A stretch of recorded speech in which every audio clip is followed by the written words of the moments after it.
భారతదేశంతో పాటు ఆంధ్రప్రదేశ్ రాష్ట్ర రాజకీయాలలో ఒక పెను తుఫాన్ ప్రారంభమైంది. ప్రజలంతా కూడా ఈరోజు భారతదేశం ప్రపంచ దేశాలతో అగ్రగామిగా పోటీ పడాలని చెప్పని ఆడ ఎన్డీఏ కూటమికి, అదేవిధంగా ఆంధ్రప్రదేశ్ లో ఏదైతే ఈ రాక్షస పరిపాలన, ఈ అవినీతి పరిపాలన పూర్తిగా పెకలించాలని చెప్పని కసిగా ఓట్లేశారండి. ప్రజలంతా కూడా కుల మతాలకు అతీతంగా, ప్రాంతాలకు అతీతంగా ఈ దుర్మార్గమైనటువంటి పరిపాలన ఈ రాష్ట్రంలో ఉండకూడదని చెప్పని చిత్తుగా ఓడించారు. అంటే నిజంగా వైఎస్ఆర్ కాంగ్రెస్ పార్టీకి ఇది చెంపపెట్టు లాంటిది.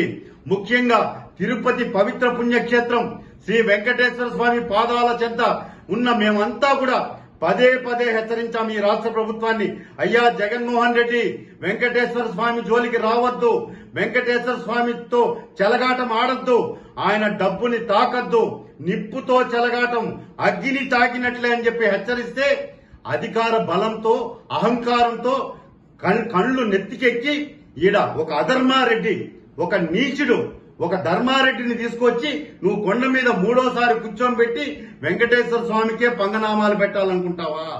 ఈ రోజు నీ చరిత్ర వైఎస్ఆర్ కాంగ్రెస్ పార్టీ శాశ్వతంగా భూస్థాపితం చేసేశాడు వెంకటేశ్వర స్వామి. ఒకటే చెప్తున్నాను, అధికార బలంతో, అంగబలంతో, అహంకారంతో వెంకటేశ్వర స్వామితో పెట్టుకోవద్దండి అని చెప్పని హెచ్చరించినాం. ఈ రోజు ధర్మారెడ్డి పెట్టుకొని ఇష్టానుసారంగా భక్తుల మీద మీ దాడులు. ఈ రోజు సామాన్య భక్తులుగా, తిరుపతి స్థానికులుగా మేము అయ్యా మా స్వామి డబ్బు జోలికి పోవద్దండి, స్వామికి వచ్చే భక్తులకి సౌకర్యాలు కల్పించండి అంటే మా మీద కేసులు పెడతావా దుర్మార్గుడా? ఈ రోజు నువ్వు పెట్టిన కేసు నిన్ననే హైకోర్టు కొట్టేసింది. నా మీద పెట్టిన కేసు ఇదే భగవంతుడు భక్తుడికి ఇచ్చిన విజయంగా భావిస్తున్నాం. నాలాంటి భక్తులు ఎంతో మంది ఎన్నోసార్లు హెచ్చరించారు, నీ పద్ధతి మార్చుకో, నీ అహంకారమే నిన్ను మసి చేసేస్తుంది, భూస్థాపితం చేస్తుంది ధర్మారెడ్డి అని. కానీ అహంకారంతో, అధికార బలంతో రెచ్చిపోయావు. ఈరోజు టీటీడీ ఉద్యోగస్తుల్ని ఉక్కుపాదంతో అంచావు, తిరుపతి ప్రజల్ని స్వామివారికి దూరం చేశావు. సామాన్య భక్తులంటే నీకు లెక్కలేదు. ఒక దళారీ లాగా తిరుమల కొండ మీద తిష్ట వేసి జగన్మోహన్ రెడ్డి చెంచాగాడి లాగా బతికినావు. ఈ రోజు నీ బండారం బయటపడింది. ఈ రోజు నా మీద పెట్టిన కేసులు నువ్వు పరువు నష్టం కింద వేశావు, దానికి సమాధానం చెప్పా. ఈ రోజు నా మీద వ్యక్తిగతంగా కేసులు పెట్టావు. దుర్మార్గుడా, నీ కథ ఇప్పటి నుంచి కౌంట్ డౌన్ స్టార్ట్ అయింది నీకు.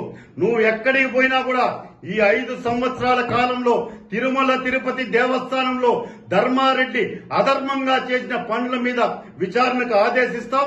నువ్వు ఎక్కడ దాక్కున్నా కూడా నీకు చెంచల్ కూడా జైల్లో చెప్పకూడదు వినిపించే గతి దగ్గరలోనే ఉంది.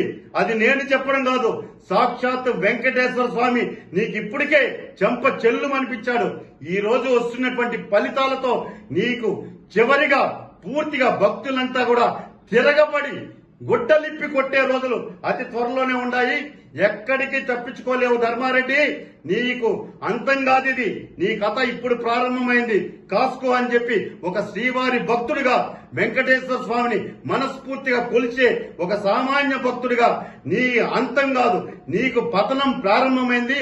నువ్వు ఎక్కడెక్కడైతే అక్రమ సంపాదన వెంకటేశ్వర స్వామిని అడ్డం పెట్టుకొని జగన్మోహన్ రెడ్డికి చేర్చావో వాటన్నిటినీ కూడా పైసాకు పైసా వడ్డీతో సహా వెంకటేశ్వర స్వామి ఉండికి చేర్చే బాధ్యతని శ్రీవారి భక్తుడిగా మేమంతా కూడా తీసుకుంటామని చెప్పని ధర్మారెడ్డికి చివరి గడియలు ఆరంభమైనాయి.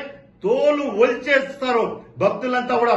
ధర్మారెడ్డి కాసుకో, నీ టైం దగ్గర పడింది, కౌంట్ డౌన్ ప్రారంభమైంది. మూటాముళ్ళు సర్దుకొని వెళ్ళిపోవాలనుకుంటున్నావు, నిన్ను పంపించే ప్రసక్తే లేదు. నువ్వు ఉండాలి. నువ్వు ఎక్కడెక్కడైతే అక్రమంగా సంపాదించిన ఆస్తులన్నీ వెంకటేశ్వర స్వామి ఖాతాలో జమ చేయిస్తామని చెప్పని ధర్మారెడ్డి హెచ్చరిస్తున్నా, కాసుకో.